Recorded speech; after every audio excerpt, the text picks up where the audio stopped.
মুক্তি পেয়েছে সৃজিত মুখার্জি নির্মিত ও দেব অভিনীত সিনেমা টেক্কার টিজার। সিনেমার গুরুত্বপূর্ণ চরিত্রে দেখা গেছে স্বস্তিকা মুখার্জিকে, যিনি মেয়েকে বাঁচাতে কোনো আইনকে পরোয়া করেন না। Full stop. দীর্ঘদিন পর সৃজিতের সিনেমায় কাজ করেছেন অভিনেত্রী।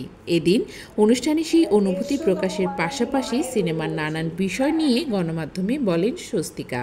অভিনেত্রী বলেন, এবছর অনেকগুলো মায়ের চরিত্রে অভিনয় করেছি। আমাকে মা বানানোর জন্য আরেকবার। কিন্তু সৃজিতের সিনেমা বলে কথা, আর অসম্ভব সুন্দর গল্প। তাই সিনেমাকে যদি সৃজিতের সন্তান মনে করি, তাহলে বলবো আমি যতবার মা হব, সৃজিত ততবার বাবা। যতবার আমি জননী হয়েছি ততবার উনি পিতা। তিনি আরো বলেন, পৃথিবীতে যত রকম মা রয়েছেন প্রত্যেকের নির্দেশন হয়ে উঠেছি আমি। সিনেমার অন্যরকম ভাবে আমার চরিত্রটা তৈরি করেছে সৃজিত। যে আমার ক্যারিয়ারের শেষে গিয়ে আমার মতো এতগুলো মা কারোর ক্যারিয়ারে থাকবে না।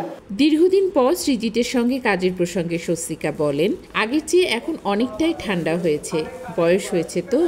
বেশ কিছু দৃশ্যে দেখলাম সৃজিত নিজেই ক্যামেরা চালাচ্ছে, তার মানে টেকনিক্যালি স্ট্রং হয়েছে। তবে এখনো আগের মতোই হার জ্বালিয়েছে সৃজিত। ডিপ্লোম্যাটিক আনসার দিলে কিন্তু এখানে কিন্তু শেষ হচ্ছে না তোমার জীবনটা। এদিকে নায়িকা রুকমিমি সৃজিতকে প্রশংসা করে বলেন, সৃজিত মুখার্জি আমার কাছে পরিচালক না, সৃজিত মুখার্জি আমার কাছে অভিজ্ঞতা। আমার কাছে পরিচালক না, সৃজিত মুখার্জি আমার কাছে একটা অভিজ্ঞতা। টেক্কার টিজারে শুরুতেই অভিনেতা বলেন, পৃথিবীর সবচেয়ে বড় অপরাধ গরিব হওয়া। পৃথিবীর সবচেয়ে বড় অপরাধ কি জানেন ম্যাডাম? গরিব হয়ে জন্মানো। সমাজে ভূতের মতো ঘুরে বেড়ালেও যাদের খোঁজ কেউ রাখে না, কেউ চেনে না, তবে এবার চিনবে।